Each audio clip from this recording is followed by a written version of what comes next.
إياك نعبد وإياك نستعين اهدنا الصراط المستقيم صراط الذين أنعمت عليهم غير المغضوب عليهم ولا الضالين آمين.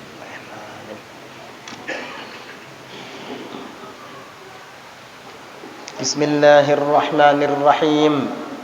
الحمد لله الملك العظيم السميع العليم، وصلى الله وسلم على النبي الرؤوف الرحيم حبيبنا وشفيعنا ومولانا محمد ذي القدر العظيم وعلى آله وصحبه والتابعين لهم بإحسان إلى يوم لقاء الله العزيز الحكيم. اللهم صل وسلم على سيدنا محمد نورك الساري ومددك الجاري، واجمعنا به في كل أطوارنا وعلى آله وصحبه يا نور. أما بعد، نوينا التعلم والتعليم والتذكر والتذكير والنفع والانتفاع والإفادة والاستفادة والحث على التمسك بكتاب الله وسنة رسوله والدعاء إلى الهدى والدلالة على الخير ابتغاء وجه الله ومرضاته وقربه وثوابه سبحانه وتعالى. قال شيخ المصنف رحمه الله تعالى ونفعنا به وبعلومه وأسراره في الدارين آمين. رضي الله عنكم. حكي أن عيسى عليه السلام خرج يوما فلقي إبليس وبيده عسل وفي الأخرى رماد، فقال: ما تفعل يا عدو الله بهذا العسل والرماد؟ قال: أما العسل فأجعله على شفاه المغتابين حتى يبلغوا منها، وأما الرماد فأضعه على وجه اليتامى حتى يبغضهم الناس. وقال صلى الله عليه وسلم أن اليتيم إذا ضرب اهتز عرش الرحمن لبكائه، فيقول الله عز وجل: يا ملائكتي من أبكى هذا الصبي الذي غيبت أباه في التراب. وقال صلى الله عليه وسلم: من آوى يتيما إلى طعامه وشرابه أوجب الله له الجنة. Ruqyah diceritakan anna Isa alaihi salam, bahwasanya Nabi Allah Isa alaihi salam kharaja yauman, keluar dari rumahnya di suatu hari. Falaqiya iblis, maka beliau bertemu dengan iblis. Wa biyadihi asal, dan di tangan iblis ada madu. Wa fil ukhra ramad, dan di tangan yang lainnya lagi, yang satunya lagi ada abu. Faqala, maka Nabi Isa berkata: ma taf'alu ya aduwallahi bihadzal asali war ramad? Apa yang akan engkau lakukan wahai musuh Allah dengan madu dan abu ini? Qala, iblis menjawab: ammal asalu, adapun madu, fa aj'aluhu ala shifahil mughtabin, maka aku letakkan ia di bibir-bibir para penggunjing, hatta yablughu minha, sehingga mereka pun berlebihan daripada menggunjing. Artinya, setelah iblis letakkan madu itu di bibir-bibir para penggunjing, para penggibah, maka mereka merasa manis dan tidak merasa waktu berlalu mereka masih menggibah, tidak merasa lelah, bahkan semakin lama semakin asyik. Kenapa? Karena iblis telah meletakkan madu di bibirnya, sehingga ia merasa nikmat ketika menggunjing orang lain, padahal sama sekali tidak ada untungnya. Yang ada adalah kerugian belaka. Coba kalau seandainya duduk dengan teman kita lalu menggunjing seseorang, si fulan itu pelit banget ya orangnya ya. Iya betul, pelit sekali. Ada faedahnya enggak? Apakah dengan menggunjing dia dan mengatai bahwa dia pelit, lalu kemudian dia berubah menjadi dermawan? Ataukah dengan mengatakan dia pelit, lalu kemudian kita jadi orang dermawan dan jadi orang baik? Justru malah sebaliknya. Dia pelit, kita menggunjing, dia jahat, kita juga jadi jahat. Tidak ada gunanya sama sekali. Kalau memang ingin memberikan kemanfaatan untuk orang tersebut, sebaiknya kamu datangi langsung orangnya dan nasihati dengan baik. Ini lebih bermanfaat. Bisa merubah orang yang bakhil itu menjadi dermawan dengan hikmah, dengan nasihat yang ramah sehingga mudah untuk diterima. Daripada menggunjingnya, sama sekali tidak akan mendatangkan hasil. Yang ada kita mendapat dosa. Bahkan dalam riwayat disebutkan, iyyaka wal ghibata fa innal ghibah asyaddu minaz zina. Hati-hati kamu dengan ghibah, karena sesungguhnya ghibah itu bisa saja lebih keji daripada berzina. Nauzubillah min dzalik.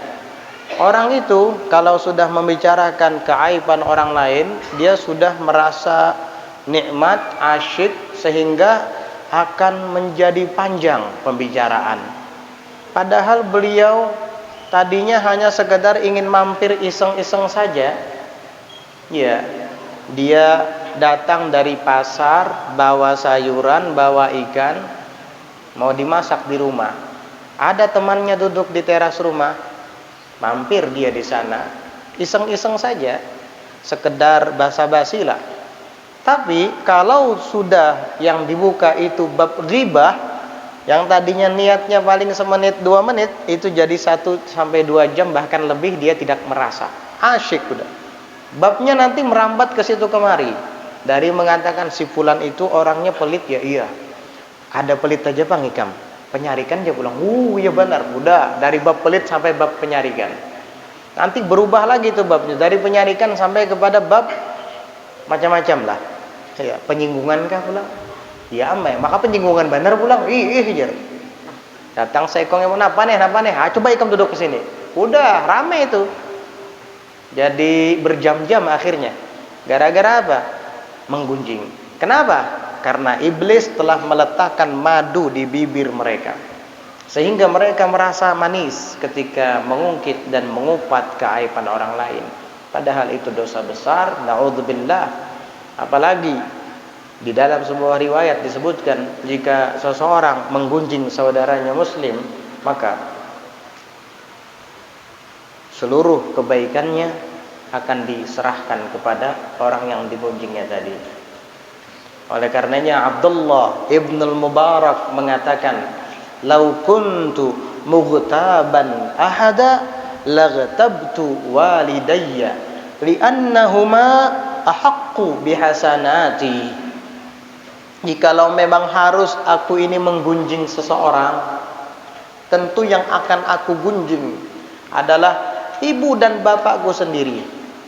Kenapa? Karena keduanya lebih berhak untuk mendapatkan kebaikan-kebaikan amalku, kebaikan dan pahalaku. Daripada pahala ditransfer ke orang lain dengan menggunjingnya, mending ditransfer ke ibu bapak sendiri. Kan begitu. Andai kata menggunjing juga, mending ibu dan ayah saya yang saya gibahi, biar kebaikan saya selama ini dioper kepada beliau. Tapi mustahil bagi orang sekelas Al-Imam Abdullah ibn Mubarak menggunjing. Beliau hanya sekedar memberikan gambaran kepada kita, memberikan bahan renungan agar kita mau merenungkannya, sehingga kita tidak mudah untuk menggunjing orang lain, karena tidak ada manfaatnya sama sekali. Yang ada hanyalah rugi dan rugi. Rugi dunia, waktu terbuang sia-sia. Akhirnya ikan yang dibawanya tadi layu, sayur mayur yang tadi segar datang dari pasar dibawa ke rumah sudah mulai kuning. Kenapa? Kamu sih duduk menggunjing, nggak kerasa. Karena iblis sudah meletakkan madu di bibirnya, Na'udzubillah min dzalik.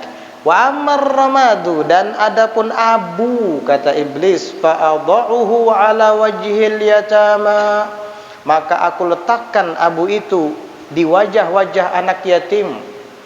Jadi ada anak yatim ditaburi oleh iblis dengan abu itu. Ya abunya nggak kelihatan oleh kita.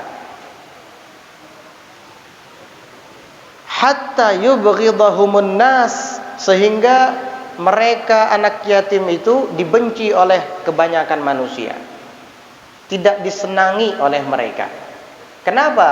Karena wajah-wajah anak yatim itu ditaburi oleh iblis dengan abu. Abunya nggak kelihatan, tapi kesan daripada abu itu terlihat dari pandangan orang-orang yang ada di sekitarnya. Kan kalau ada orang wajahnya penuh dengan debu, penuh dengan abu, mungkin kita akan memandangnya sebelah mata. Nah, anak-anak yatim itu ditaburi oleh iblis dengan debu-debu, tetapi debu maknawi yang tidak terlihat oleh wajah kita, tetapi kesannya dapat dirasakan. Kenapa? Buktinya banyak orang yang tidak senang melihat anak yatim. Banyak orang yang memandang mereka sebelah mata. Begitu. Kenapa? Karena iblis meletakkan abu di wajah mereka, sehingga terkadang orang kaya tidak pernah peduli, masyarakat sekitarnya pun tidak pernah peduli. Hanya sebahagian orang yang dipilih oleh Allah Subhanahu wa taala yang akan peduli. Begitu.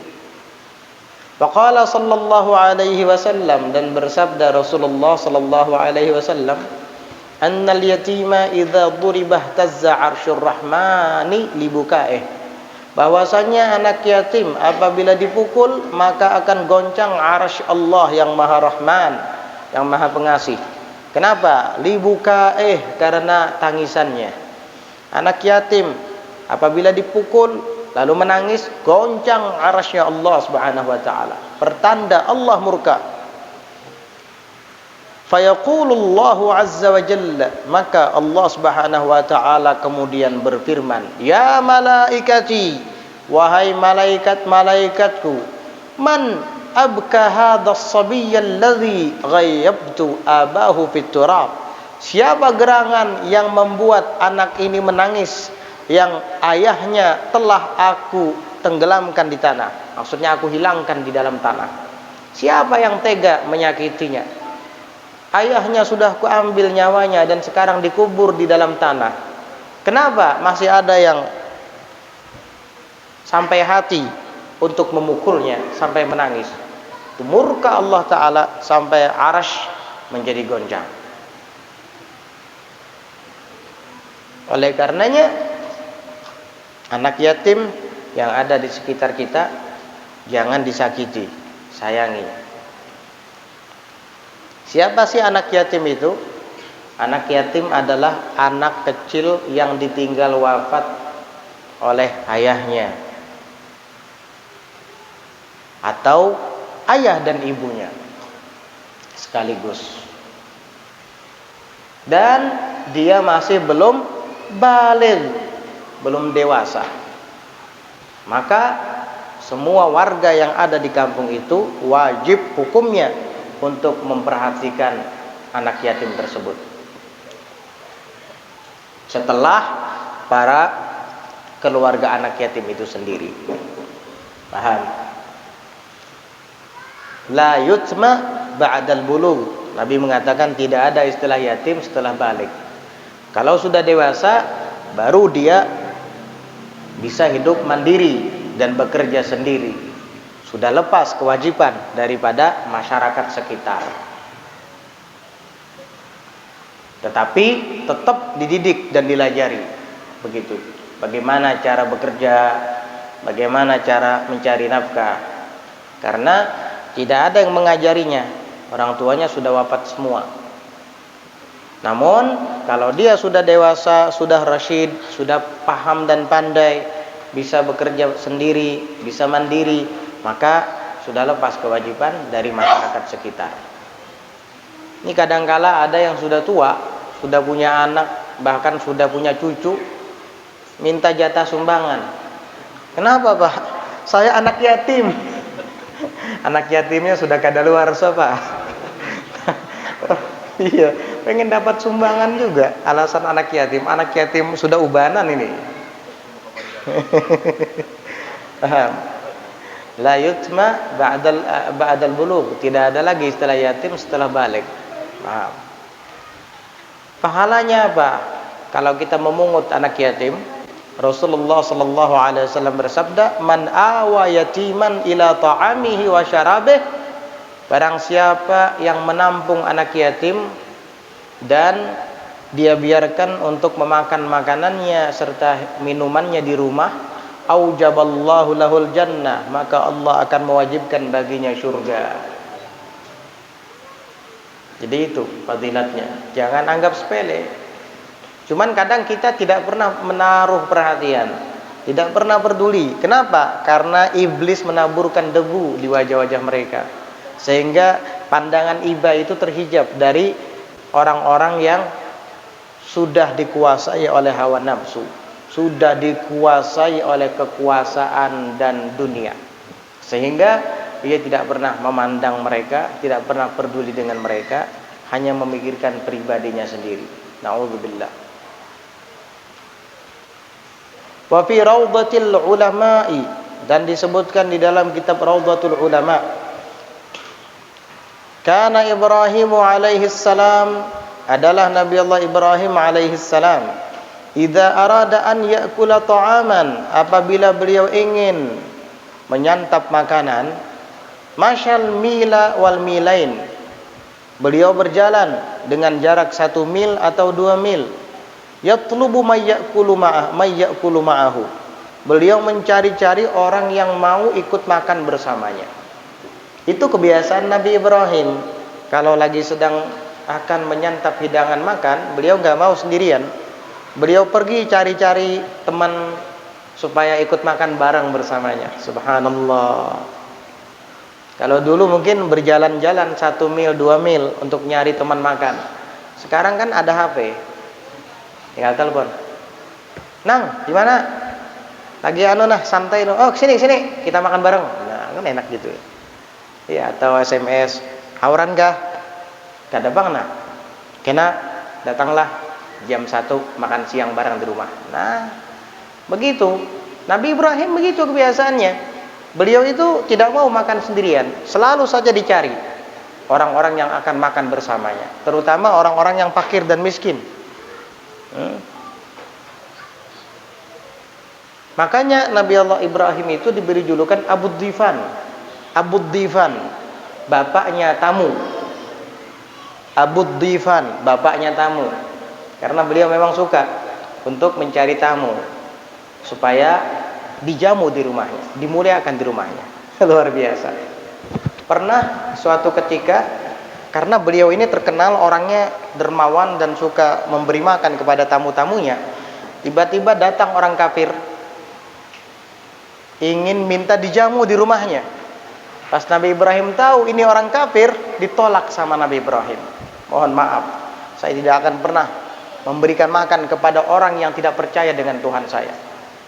Ya, orang kafir tadi pergi meninggalkan rumah Nabi Allah Ibrahim dalam keadaan sakit hati. Nabi Ibrahim tidak memberi makan karena alasannya tepat. Dia tidak percaya sama Allah Ta'ala. Dia tidak beriman sama Allah. Begitu, menurut pikiran beliau kan begitu. Akhirnya Allah Ta'ala kirim malaikat untuk mewahyukan kepada Nabi Ibrahim. Katakan, kata Allah kepada Ibrahim, bilang sama dia, siapa yang menghidupkan orang kafir itu ke dunia? Dan siapa yang selama ini memberikan makanan kepadanya sampai bertahan hidup hingga detik ini? Akhirnya disampaikan oleh malaikat, wahai Ibrahim, kata malaikat, Allah Ta'ala berpesan kepada saya untuk disampaikan kepadamu. Apa itu, wahai malaikat? Allah mengatakan, kenapa engkau usir orang kafir tadi? Dan Allah mengatakan, siapa yang selama ini memberinya kehidupan? Ya Allah. Siapa yang selama ini memberikan kepadanya rezeki walaupun dia tidak percaya kepada Allah? Ya Allah, kata Nabi Ibrahim. Nah, kalau Allah saja masih memberikan rezeki dan makanan kepada orang kafir, lantas kenapa kamu menahan makanan itu dari dia? Itu Nabi Ibrahim langsung sedih, menyesal dia. Langsung Nabi Ibrahim pergi berkeliling mencari orang kafir itu. Dicari, gak ketemu-ketemu. Berhari-hari Nabi Ibrahim mencarinya sampai pada akhirnya ketemu. Begitu ketemu susah payah Nabi Ibrahim mencarinya. Akhirnya, kamu ke sini, mari ikut ke rumah saya. Orang tadi kan kenal. Wahai Ibrahim, gerangan apa yang membuat engkau menyuruh saya ke rumahmu? Pokoknya mari sini ke rumah saya. Ya, ikut orang kafir tadi. Setelah itu dijamu oleh Nabi Ibrahim. Makan sepuasnya kata Nabi Ibrahim. Selesai makan, perutnya kenyang, hatinya pun sudah senang. Ya, orang kalau sudah diberi makan senang. Dia mau nyuruh apa dia mau, asal kasih makan dulu. Ini nggak dikasih makan disuruh. Ya, akhirnya apa? Kata orang kafir tadi, wahai Ibrahim, saya mau tanya, waktu itu engkau mengusir saya, kok tiba-tiba engkau malah memanggil saya lagi untuk makan di rumahmu? Ada apa? Diceritakan oleh Nabi Ibrahim. Waktu saya mengusirmu, Allah Ta'ala menegur saya. Katanya, Allah yang menghidupkan kamu, Allah yang memberikan rezeki kepadamu hingga bertahan hidup sampai detik ini, walaupun engkau kafir kepadanya. Itu orang kafir tadi malah tersentuh hatinya. Hah? Begitukah Allah mengatakan kepadamu? Iya. Akhirnya kata orang kafir tadi, aku selama ini kufur, mengingkari keberadaannya, tidak beriman kepadanya, namun dia tetap saja memberikan kasih sayang kepada saya hingga memberikan rezeki dan kehidupan untuk saya. Sungguh sangat kurang ajar saya ini jika tidak beriman kepadanya, wahai Nabi Ibrahim. Maka sejak ini katanya aku akan memeluk agamamu yang hak. Akhirnya dia pun memeluk agama Nabi Allah Ibrahim, beriman kepada Allah dan beriman kepada Nabi Ibrahim sebagai utusan Allah Subhanahu wa taala. Ini orang kafir yang tahu diri. Ya, orang kafir yang tahu diri. Masuk Islam akhirnya dia. Subhanallah. Wa baka Aliyun karramallahu wajhah yauman. Pernah menangis Sayyidina Ali karramallahu wajhah yauman, suatu hari. Menangis Sayyidina Ali suatu hari. Faqila, lalu beliau ditanya, ma yubkik, apa yang membuatmu menangis? Qal, beliau menjawab, lam ya'tini dhaifun mundhu sab'ati ayyam. Aku tidak kedatangan tamu sejak 7 hari yang lalu. Seminggu tamu tidak datang ke rumah saya. Fa akhafu ayyakuna Allahu qad ahanani. Maka saya khawatir, saya takut bahwa Allah menghinakan saya. Jadi Sayyidina Ali bin Abi Thalib menganggap kedatangan tamu itu adalah kemuliaan dari Allah, anugerah dari Allah. Justru ketika tamu tidak berkunjung ke rumah, berarti itu adalah kehinaan. Kalau kita bagaimana? Sumpek ya kedatangan tamu ya? Nanti baru 1-2 orang yang datang. Ada yang tiap hari kedatangan tamu. Guru kita Habib Umar bin Hafid, hari-hari kedatangan tamu. Dan hari-hari suguhannya daging. Kalau kita pikirkan uangnya datang dari mana itu? Hari-hari kedatangan tamu, mulai pagi, siang, sore, malam, semua dijamu sama beliau. Belum lagi ngajar, belum lagi dakwah, belum lagi ibadah. Ayo bayangkan kalau sudah seperti Habib Umar bin Hafid. Kalau kita mungkin nggak sanggup kayak gitu ya. Luar biasa. Memang orang-orang dipilih sama Allah Ta'ala. Kita mungkin 1 hari coba kayak gitu, mungkin mengeluh sudah. Hari-hari, dari kapan? Dari dulu. Dari sejak berapa puluh tahun yang lalu sampai sekarang masih. Tuh hari-hari tamunya berdatangan, silih berganti, beda-beda. Nah, ditunggu orang, kadang yang nunggu tuh orangnya 30 sampai 50. Nanti duduk, beliau menyampaikan kalam-kalam salaf, kadang menyampaikan hadis, habis itu ada yang disuruh baca qasidah, setelah itu disuguhkan makanan. Makanannya enak-enak, bukan wadi, sambal acan, daging makanannya, daging, marok. Setelah itu apa? Buahnya lagi menyusul, jeruk, anggur. Habis itu apa? Teh lagi. Nah itu tehnya sangat enak sekali itu. Enak banget itu tehnya di Habib Umar itu. Guru Syarifuddin pernah tuh minum ya. Enak nggak tehnya? Mudah-mudahan yang lain bisa ke sana nanti insyaallah. Amin. Enak itu tehnya tuh. Ada dua, syai ahmar sama syai akhdar. Teh hijau sama teh merah. Itu saya sukanya teh merah itu. Enak banget itu.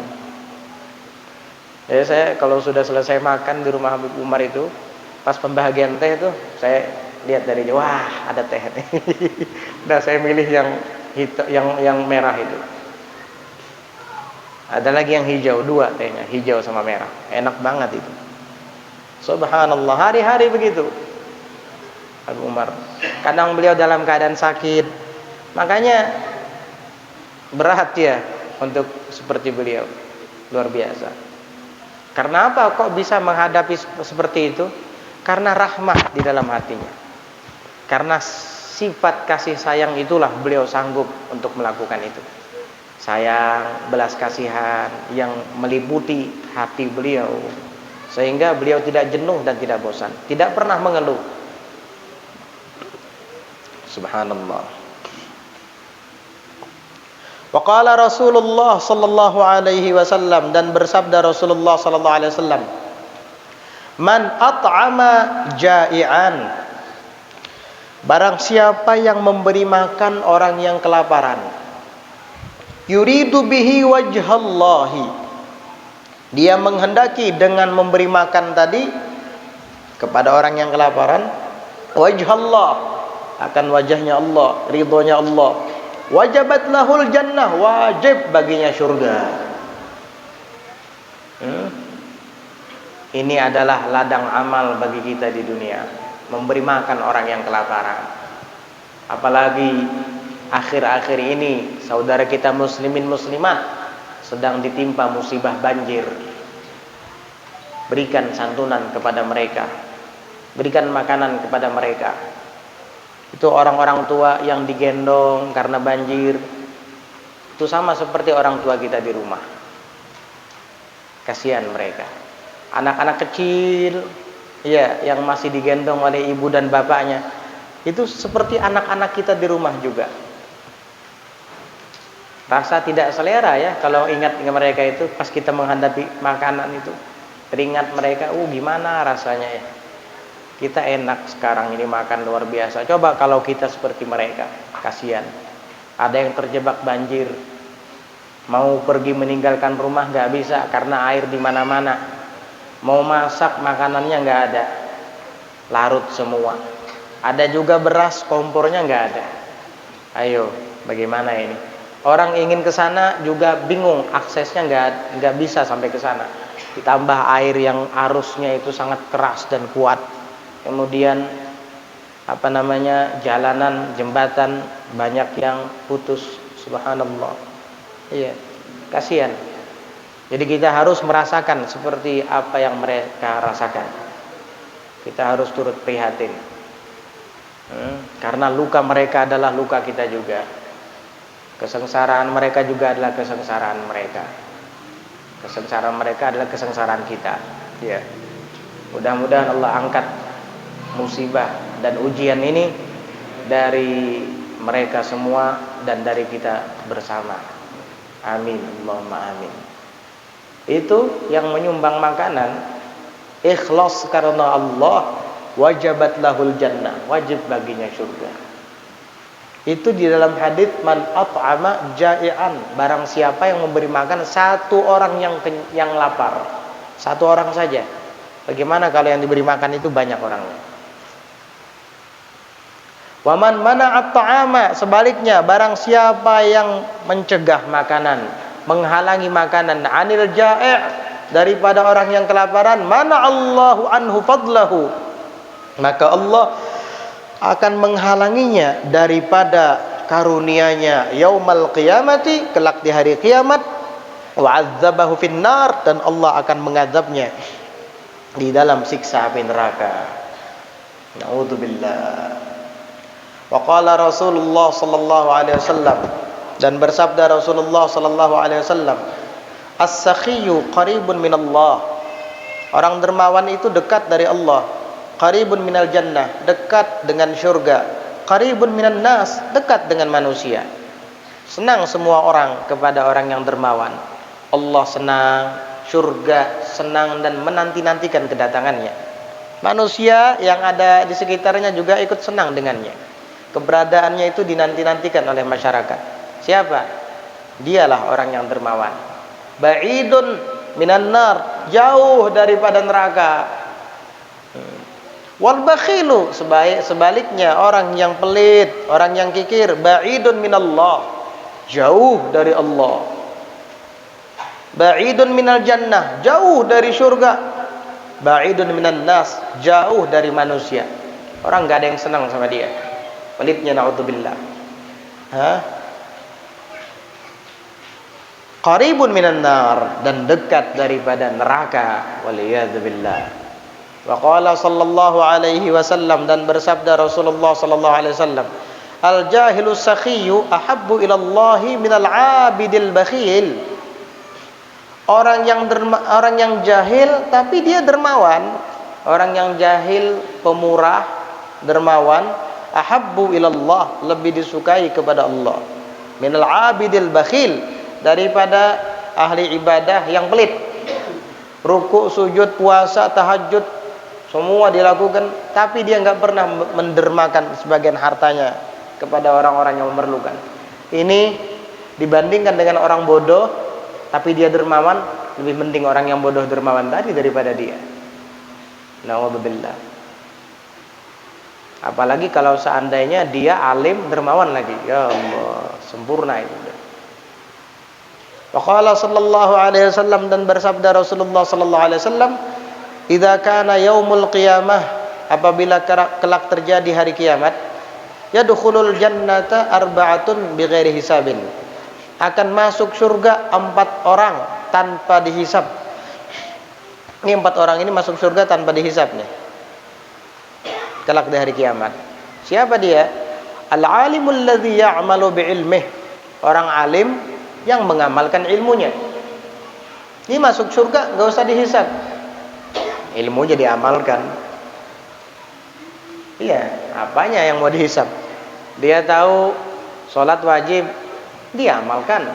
Dia tahu sholat sunnah ini fadilatnya ini, sholat sunnah itu fadilatnya itu, dia amalkan. Dia tahu puasa Ramadan fardu, dia amalkan. Dia tahu puasa sunnah Senin, puasa sunnah Kamis itu pahalanya begini-begini, dia amalkan. Dia tahu berjudi itu haram, dia tinggalkan. Dia tahu perzinahan itu dosa besar, dia jauhi sejauh mungkin, dan seterusnya, karena dia tahu dengan ilmunya dan dia pun mengamalkannya. Apa yang mau dihisab? Orang enggak berdosa. Al-alim, orang yang alim, alladzi ya'malu bi'ilmih, yang beramal dengan ilmunya. Artinya ilmunya diamalkan sama dia. Kemudian yang kedua, itu yang pertama, masuk surga tidak dihisab. Wa man hajja, yaitu orang yang berhaji. Orang yang berhaji, walam yarfuth, dan ia tidak melakukan rafas, tidak berkata-kata kotor, ceroboh atau jorok. Walam yafsuk, dan tidak melakukan kefasikan, hatta mat, sampai meninggal. Ya jelas, buat apa dihisab? Orang yang nggak pernah jorok, berarti orang jorok suka ngomong porno itu dihisab. Dihisab itu, dihisab ente. Jangan ngomong porno-porno lagi sudah. Jaga mulut. Ente pengen memperberat hisab, silahkan bicara porno. Bicara aja terus. Itu kan Beb, tujuannya ingin menghibur umat Nabi Muhammad. Sejak kapan hiburan umat Nabi Muhammad dengan porno? Ente aja berpikiran kayak gitu. Hiburan umat Nabi Muhammad sholawatan. Hiburan umat Nabi Muhammad berzikir kepada Allah. Alladzina amanu wa tatma'innu qulubuhum bidzikrillah. Orang-orang beriman kepada Allah, beriman kepada Nabi Muhammad, hiburannya hatinya tenang, bidzikrillah, dengan zikir kepada Allah, bukan dengan kalimat porno. Beliau kan menghibur hati umat Nabi. Sejak kapan hiburan umat Nabi Muhammad kalimat porno itu? Sejak kapan? Ya sejak ada dia. Astagfirullahaladzim. Nih, ada hadisnya nih. Dia berangkat haji. Setelah pulang nggak pernah porno dia, nggak pernah yarput, nggak pernah bicara jorok, nggak pernah melakukan jorok. Walam yafsuk, dan tidak melakukan kefasikan hatta mat, sampai dia meninggal. Apa yang mau dihisab? Orang nggak melakukan kefasikan. Nah, sudah itu pulang dari haji, dosa-dosanya luntur dengan hajinya, dengan wukuf di Arafahnya. Huna tuskabul abarat wa tuqalul atharat. Di sini kata Nabi ditumpah ruahkan air mata, yaitu di padang Arafah. Wa tuqalul atharat, dan dihilangkan segala dosa-dosa dan kesalahan. Makanya orang yang berhaji setelah pulang ke kampung halaman sama seperti bayi yang baru dilahirkan oleh ibunya lagi. Asal setelah dia bersih seperti itu, dia tidak lagi melakukan mengucapkan kalimat yang tidak manfaat. Kemudian dia tidak mau lagi melakukan kefasikan sampai meninggal. Udah, beruntung ini haji. Enggak usah dihisab. 2. Yang ketiga, wasyahidul ladzi qutila fil ma'rakah li'i'la'i kalimatil Islam. Dan orang yang mati syahid yang terbunuh di peperangan, di medan perang. Tujuannya li'i'la'i kalimatil Islam, untuk meninggikan kalimat Islam, agama Islam. Meninggal dunia, maka dia mati syahid. Orang ini tidak perlu dihisab di hari kiamat, karena dia langsung masuk dalam surga. Yughfaru lisyahidi kullu dzanbin illa dain. Diampuni bagi orang yang mati syahid itu semua dosa-dosanya. Jadi dia tidak usah dihisab lagi. Tapi ingat, ada satu yang harus diperhatikan, illa dain, kecuali utang. Iya. Kenapa? Karena utang piutang ini menyangkut hakul adami. Tidak cukup dengan mati syahid utang terlunasi, nggak bisa. Tetap dosanya diampuni, ya, tapi utang tetap wajib dibayar. Ayah saya mati syahid loh, tapi dia punya utang sama si fulan. Oh, nggak usah dibayari, udah, beliau udah masuk surga. Nggak bisa. Utang tetap utang. Ini hakul adami. Walaupun ente mati dalam keadaan sujud, tapi banyak meninggalkan utang, wajib itu utang dibayar. Iya. Mati meninggalnya dalam keadaan sujud, dalam keadaan sholat menyembah Allah, tapi dia punya utang, wajib utang itu dilunasi. Iya, karena itu hakul adami. Itu yang ketiga. Kemudian yang keempat, yang terakhir, yang masuk surga tanpa dihisab, wasakhiyul ladzi iktasaba malan minal halali. Orang yang dermawan yang berusaha mencari harta daripada yang halal, wa anfaqahu fi sabilillahi, dan ia infakkan akan harta itu di jalan Allah bighairi riya, tanpa ada unsur riya, pamer kepada orang. Ini masuk surga tanpa dihisab. Ingat, kalau ingin menyumbang, ingin menyantuni, gak usah pamer, gak usah. Ingin bersedekah, gak usah pamer. Saya waktu nyumbang di Masjid Al-Ikhlas diumumkan nama saya. Pas nyumbang di Masjid Al-Muhajirin gak diumumkan nama saya. Akhirnya gak mau lagi dia nyumbang di Masjid Al-Muhajirin. Udah di Masjid Al-Ikhlas saja. Alhamdulillah, kata kaumnya, hari ini uang kas masjid 10 juta. Dan kita mendapat sumbangan dari Bapak A sebanyak 5 juta. Oh. Jadi nang dihiganya ini supaya tahu. Ya. Itu maksudnya aku Bapak itu. Atau nah aja. Ya Allah. Lalu mau ubah posisi duduk aja tuh. Nah. Artinya aku tuh orangnya nang dimaksud, nang diumumkan si kaum. Nah. Hati ente. Wala tubtilu shadaqatikum bil manni wal adza. Jangan kalian batalkan tuh pahala sedekah-sedekah kalian. Bil manni. Apa itu man? Disebut-sebut. Wal adza, dan mengganggu perasaan orang yang diberi sedekah. Jangan. Kasihan. Hartanya dia hanya berinfak karena riya saja. Kalau nyumbang sesuatu harus ada inisial dia. Pak, saya mau nyumbang pesantren sampean ini 2 unit bangunan ukuran 10 kali 7, yang satunya lagi juga ukuran 10 kali 7, tapi ingat, taruh ya di situ ya nama saya atau PT saya. Parah. Kamu sia-sia. Ya ibaratnya untungnya ya di pesantren itu karena ada bangunannya. Kalau di akhirat si penyumbang nggak dapat apa-apa. Karena apa? Tujuannya kan ingin supaya tenar, ingin supaya dikenal sebagai penyumbang dan penderma. Dan itulah pahalanya. Fama lahum fil akhirati min nasib. Di akhirat tuh nggak ada jatah lagi. Karena yang kamu inginkan itu kan, bukan pahala dari Allah. Ya sudah. Ya pahalanya kamu ya, balasan kamu ya di dunia itu. Kamu dikatakan sebagai pengusaha yang dermawan. Selesai. Itu kan maumu. Ya sudah, waqad qila dzalik. Itu sudah dikatakan kepadamu. Masya Allah, si fulan tuh orangnya dermawan betul. Pengusaha yang dermawan. Itu kan maksud kamu, maumu kan seperti itu. Ya sudah, waqad qila dzalik. Itu sudah dikatakan kepadamu. Di akhirat, udah kamu gak punya apa-apa lagi.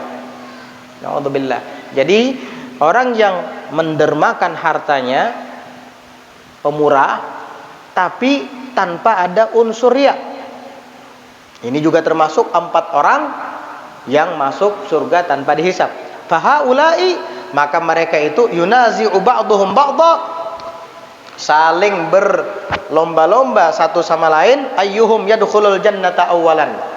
Siapa di antara mereka yang lebih dulu masuk surga? Wah, aku dulu. Asyik saling berlomba-lomba, bergegayaan nih kan. Siapa tadi?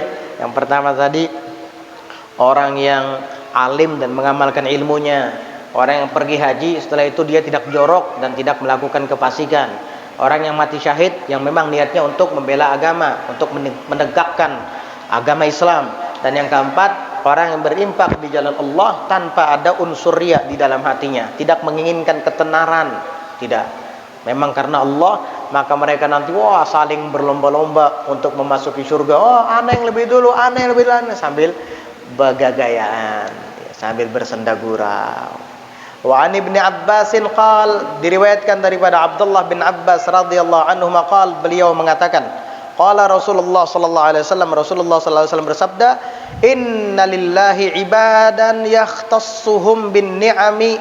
Sesungguhnya bagi Allah itu ada hamba-hamba. yakni Allah punya beberapa orang hamba yakhtassuhum, yang Allah khususkan mereka itu bin ni'am, dengan kenikmatan-kenikmatan, limanafi'il ibadi, untuk memberikan kemanfaatan kepada hamba-hambanya. Di dalam setiap kampung itu tidak semuanya dijadikan Allah sebagai orang kaya. Pasti ada yang kaya, ada yang miskin. Nah, di antara mereka yang dijadikan Allah Ta'ala sebagai orang kaya itu tujuannya untuk limanafi'il ibad, memberikan kemanfaatan kepada hamba-hambanya yang memerlukan. Makanya ini dijadikan fakir, ini dijadikan kaya. Si kaya, maksudnya Allah Ta'ala dijadikan kaya supaya bisa memberikan manfaat daripada hartanya itu kepada para fuqara dan masakin. Gak mungkin dalam setiap kampung itu dijadikan Allah kaya semua. Kalau sekampungan disugih beratan, budut beratan, siapa yang jadi petani? Siapa yang akan menanam padi di sawah? Siapa yang akan jadi nelayan? Kan ada yang berjual iwaknya lagi di pasar. Kan ada yang berjual sayurnya lagi, kan ada yang berjual barasnya lagi, sugihan beratan. Nah, itulah termasuk rahmat dari Allah Ta'ala. Iya, ada buruh, ada petani, ada nelayan, ada saudagar kayanya. Nah, yang kaya ini yang dikhususkan oleh Allah dengan nikmat-nikmatnya. Supaya apa? Supaya dia tahu diri dan berbagi kepada fuqara dan masakin.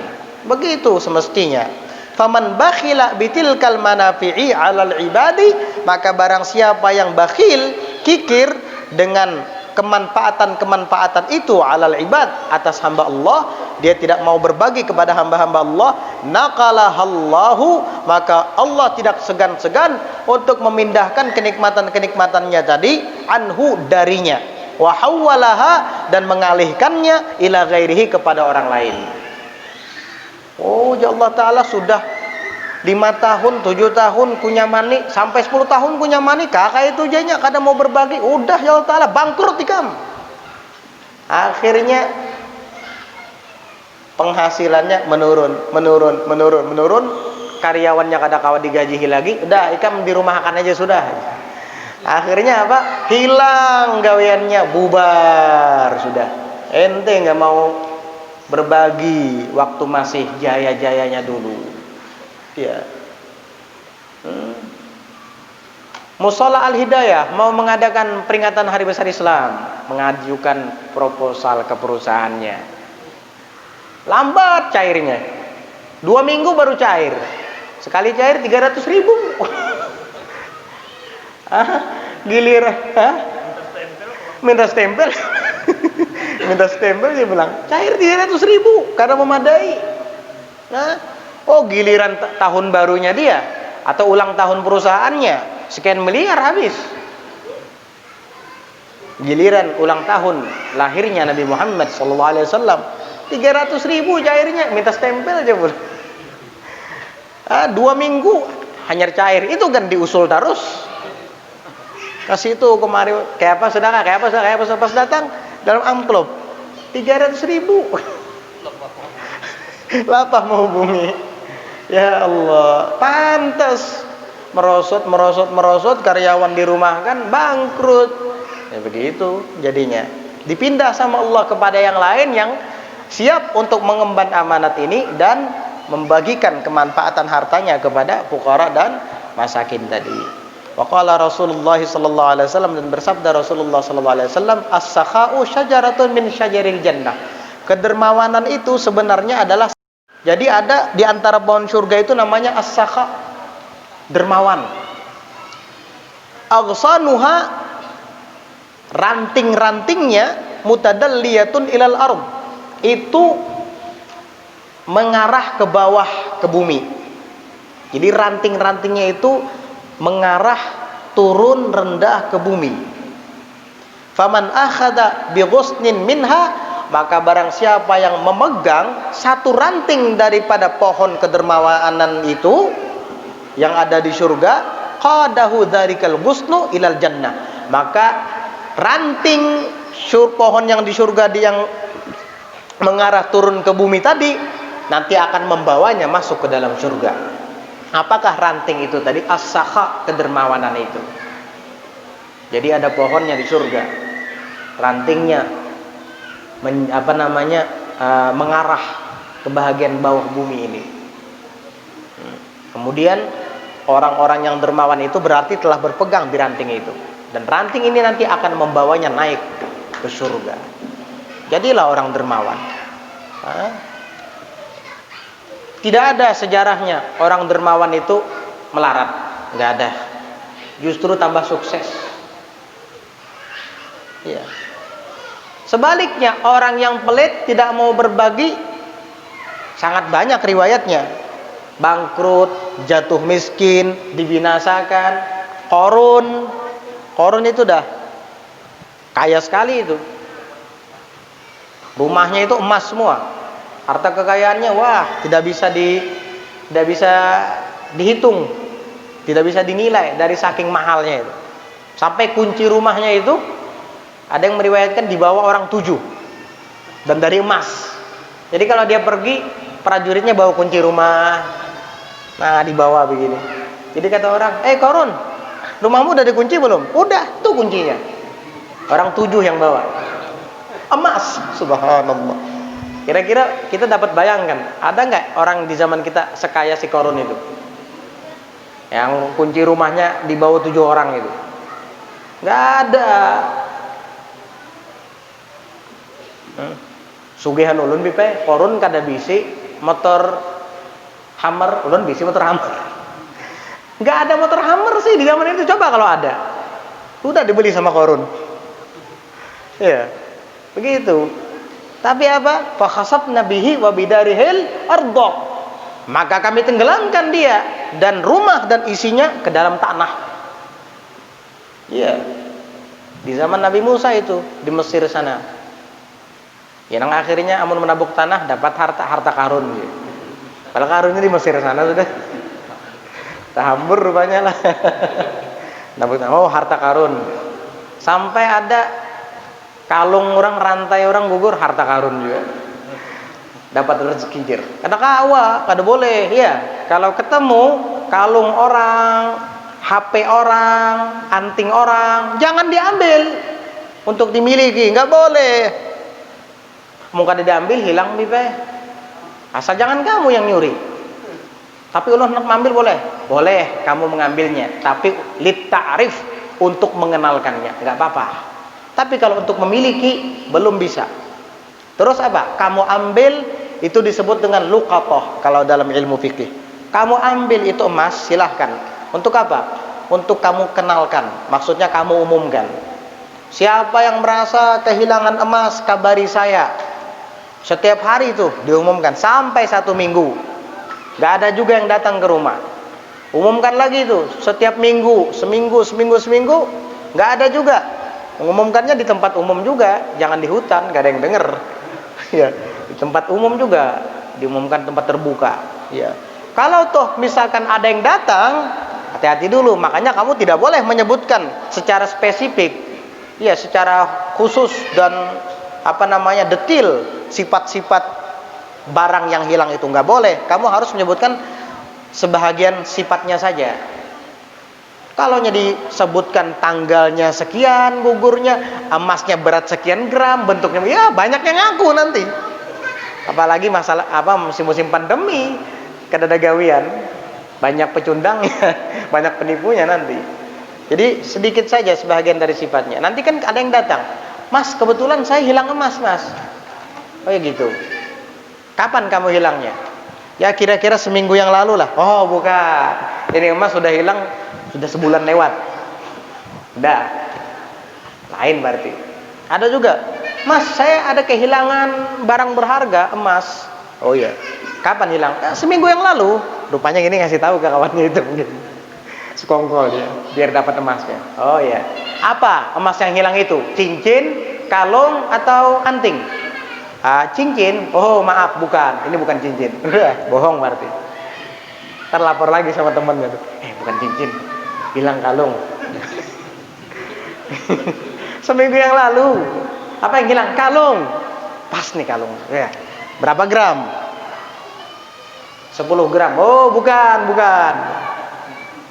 Datangi lagi temannya. Kalung seminggu yang lalu, tapi nggak tahu gramannya berapa. Nah ini sulit ya.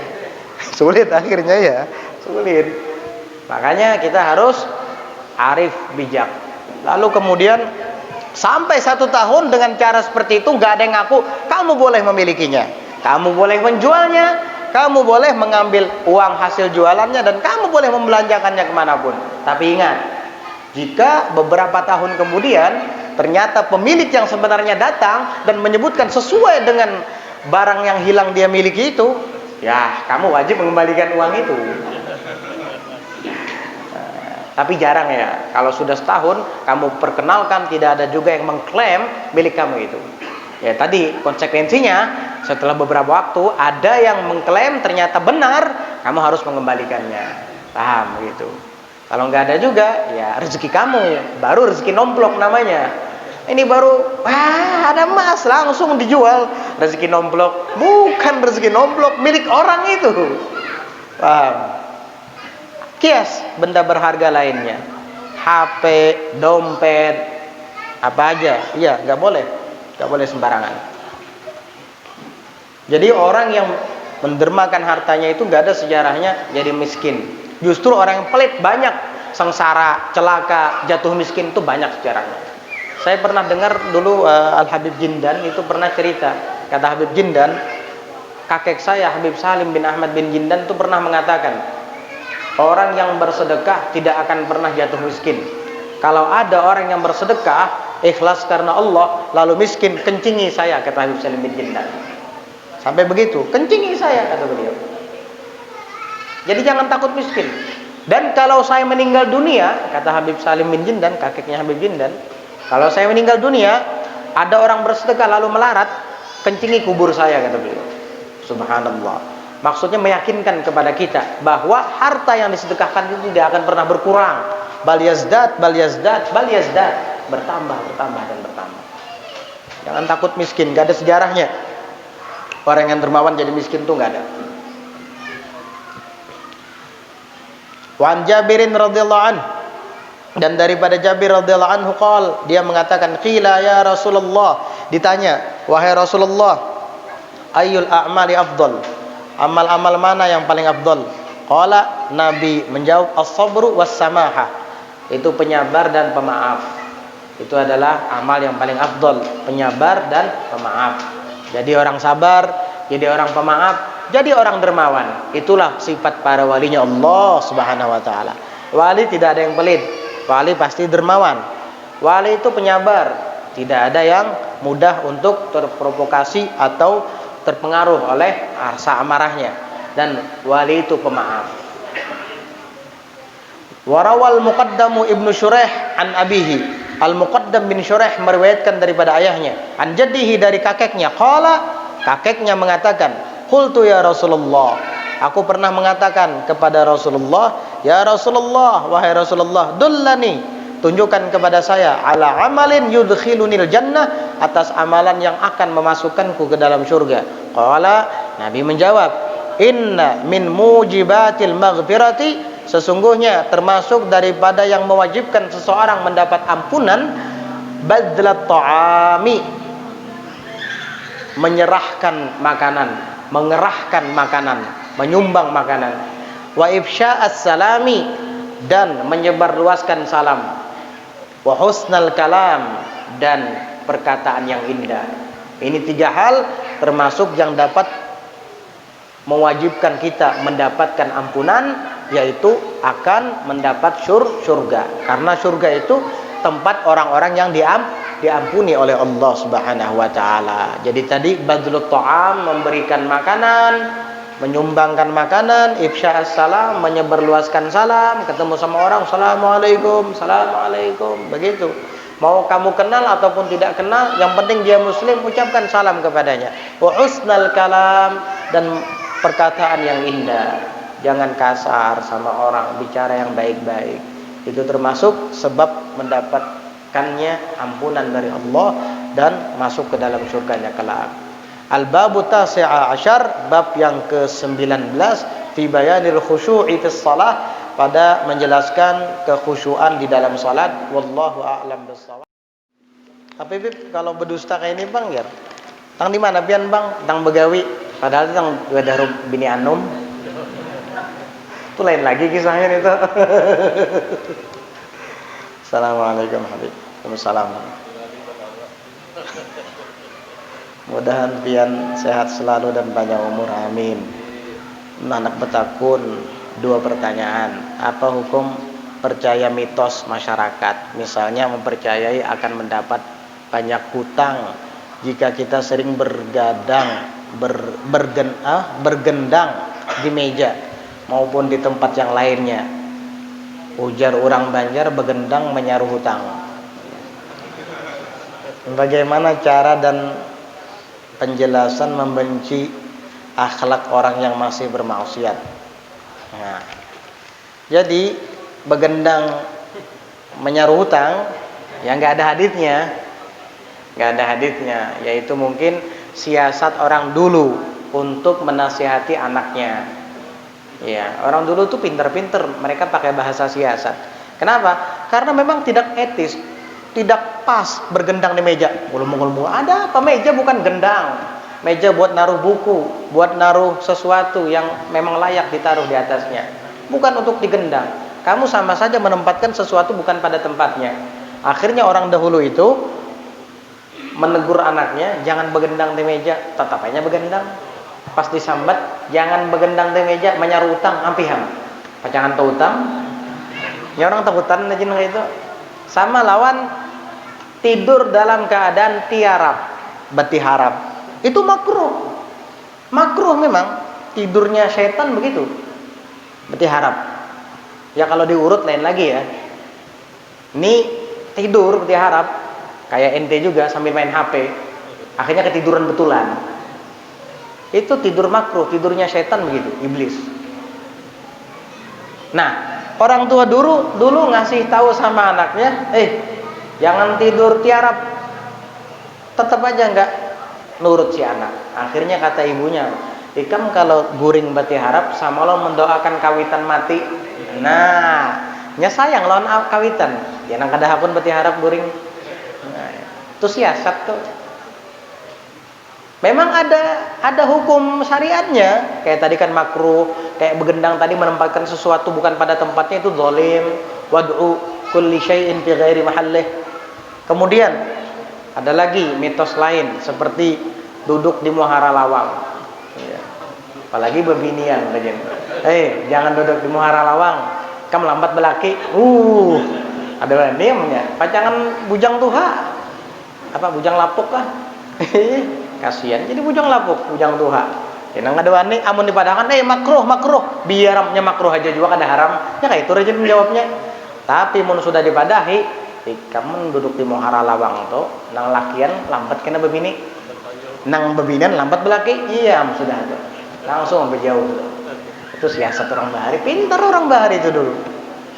Ya. Nah, kalau itu memang ada hukumnya dalam syariat, berarti itu siasat mereka untuk supaya kita mau melaksanakan tuntunan syariat. Ya. Kayak bergendang tadi memang nggak bagus bergendang di meja.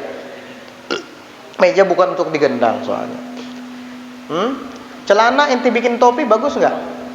Celana ditaruh di kepala bagus nggak? Atau kopiah diduduki bagus nggak? Itu kan bukan pada tempatnya. Makanya orang bahari kada boleh menduduki bantal bebisul. Kenapa? Memang nggak boleh karena bantal itu letaknya di kepala. Kok kamu duduki? Nah kalau ini memang khusus untuk diduduki lain lagi kan. Makanya amun ditagur kada boleh menduduki bantal. Itu gisan di kepala karena menurutnya. Tapi mau dipadahi kalau mendapat bisul kena udah panjang bebisul. Maka rajin bisa diselajurakan. Karena apa?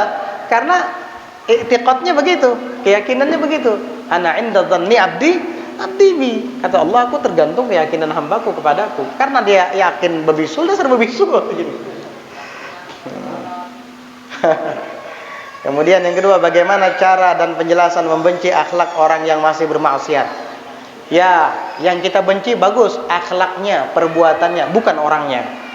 Ya, akhlaknya, perbuatannya, bukan orangnya. Kita tidak suka melihat para peminum karena minuman kerasnya. Kita tidak suka melihat para penjudi karena permainan judinya, bukan karena orangnya. Kenapa? Karena orangnya bisa jadi dapat hidayah dan bertobat kepada Allah Subhanahu wa taala, bisa jadi dia akan menjadi lebih soleh daripada kita. Makanya Imam Ghazali itu mengatakan, kalau kamu melihat orang yang lebih muda darimu, kamu katakan dia lebih mulia dari saya karena dosanya lebih sedikit daripada saya. Kalau kamu melihat orang yang lebih tua darimu, kamu harus mengatakan dia lebih mulia daripada saya karena amal ibadahnya jauh lebih banyak daripada saya, karena saya lebih muda di bawahnya. Begitu juga kalau melihat orang alim, kamu harus mengatakan dia lebih mulia dari saya karena dia punya ilmu yang lebih, sedangkan saya tidak punya apa-apa. Begitu pula kalau melihat pelaku maksiat, kamu juga harus mengatakan dia lebih mulia daripada saya. Kenapa? Karena saya belum tentu bisa terus-terusan seperti ini. Bisa jadi dia mendapat hidayah dan akan beramal ibadah lebih daripada saya. Begitu. Itu kepada orangnya, ya. Tapi kalau kepada perbuatannya tetap kita ingkari, tetap nahyul mungkar berlaku. Kalau kepada orangnya jangan. Makanya ketika kita menahyul mungkar seseorang, kita tetap tidak merasa lebih baik dari dia. Yang saya ingkari dan yang saya larang di sini perbuatannya itu. Kalau orangnya ahlan wa sahlan, insya Allah dia mungkin akan menjadi lebih baik daripada kita. Begitu. Makanya dulu Syekh Abdul Qadir Jilani suatu saat bertemu dengan orang yang sedang mabuk-mabukan dan jatuh ke tanah. Maka Syekh Abdul Qadir Jilani dengan ditemani beberapa muridnya mendekati orang itu. Kata dia, "Amma anna laka an tatuba ila Allah." Hai peminum, tidakkah sudah saatnya kamu taubat kepada Allah, kata dia. Peminum itu melihat dan dia kenal sama Syekh Abdul Qadir Jilani. Langsung dia mengatakan, "Ya Abdul Qadir, alaihissallahu biqadir?" Wahai Abdul Qadir, bukankah Allah Ta'ala itu maha kuasa? Syekh Abdul Qadir langsung terkejut dan mengatakan, "Naam, betul sekali." Diulanginya lagi, ya Abdul Qadir, alaihissallahu biqadir.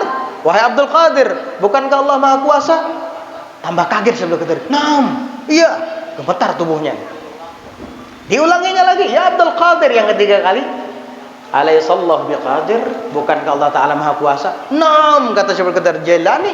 Beliau gemetaran tubuhnya lalu pingsan, dibawa oleh murid-muridnya. Setelah sadar dari pingsannya, beliau ditanya oleh murid-muridnya, wahai Syekh Abdul Qadir, kenapa kamu pingsan? Padahal pertanyaannya biasa-biasa saja menurut kami. Kata Syekh Abdul Qadir Jailani, kalian tidak paham dengan bahasa orang itu. Maksudnya apa? Jelaskan kepada kami. Dijelaskan oleh Syekh Abdul Qadir Jailani. Ketika dia mengatakan pertama kalinya, wahai Abdul Qadir, bukankah Allah Ta'ala itu Maha Kuasa? Itu di dalam hatinya tahu nggak? Bahwa dia mengatakan, bukankah Allah Ta'ala itu Maha Kuasa menerima taubatku? Kalian nggak paham, kata Syekh Abdul Jailani. Makanya tadi saya jawab, naam, iya. Terus yang kedua, pertanyaannya juga sama seperti itu. Maksudnya apa? Yang kedua dia juga mengatakan, kata Syekh Abdul Qadir Jailani, bukankah Allah Ta'ala itu Maha Kuasa? Di dalam hatinya tahu nggak? Maha Kuasa untuk menjadikan aku seperti kamu. Ya saya jawab, naam. Bisa saja kalau dia tobat jadi seperti aku, kata Syekh Abdul Qadir Jailani. Bahkan mungkin lebih mulia daripada aku, lebih baik daripada aku. Nah, terus yang ketiga tadi, kenapa kamu pingsan? Kata Syekh Abdul Qadir Jailani, saya paham dari bahasa isyaratnya bahwa bukankah Allah Ta'ala itu Maha Kuasa, wahai Abdul Qadir? Di dalam hatinya adalah Maha Kuasa untuk menjadikan engkau seperti saya, peminum. Itu saya langsung pingsan, kata Syekh Abdul Qadir Jailani radhiyallahu anhu arda. Hati-hati, kamu kalau benci kepada orang karena orangnya, tidak menutup kemungkinan kamu akan jadi seperti dia. Banyak orang yang kayak gitu, sok suci, menasehati orang, benci kepada orangnya bukan kepada perbuatannya, akhirnya dia malah ikut-ikutan minuman keras. Tidak jarang seperti itu. Nah, membenci preman, dia ikut jadi preman. Karena apa? Membenci orangnya soalnya, bukan perbuatannya. Maka dari itu, jika melihat pelaku maksiat, jangan orang yang dibenci, tapi perbuatan yang kita benci. Bahkan orang kafir sekalipun, kekufurannya yang kita benci. Karena selama dia masih hidup, tidak menutup kemungkinan si pelaku maksiat bertobat kepada Allah dan menjadi kekasih Allah. Bahkan si kafir bisa mendapat hidayah dan beriman kepada Allah dan Rasul, bahkan mengalahkan kita ibadahnya. Dan itu tidak sedikit. Banyak orang kafir yang masuk Islam, sekarang mereka hafal Quran. Ente dari sejak dulu sampai sekarang nggak hafal-hafal Quran. Juz amma nggak hafal-hafal. Wadduha bacanya salah-salah. Ini orang non-muslim, begitu masuk Islam, hafal Quran di mereka sekarang. Iya.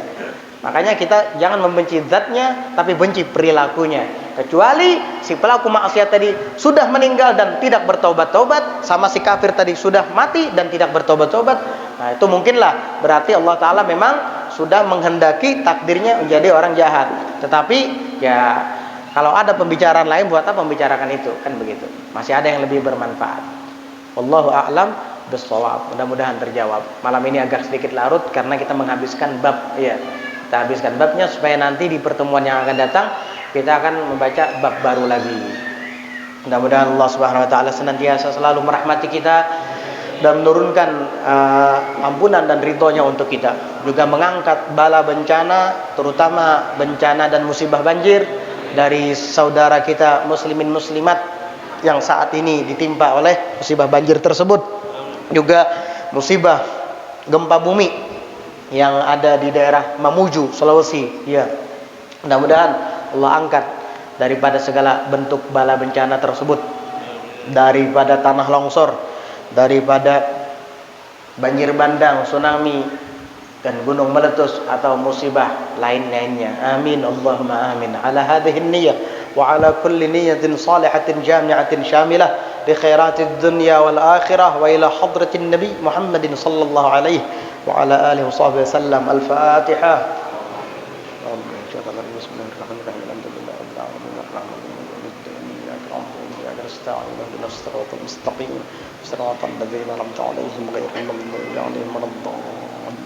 Amin. Bismillahirrahmanirrahim. Alhamdulillahi rabbil alamin. Allahumma salli wa sallim ala sayyidina Muhammadin wa ala alihi wa sahbihi ajma'in.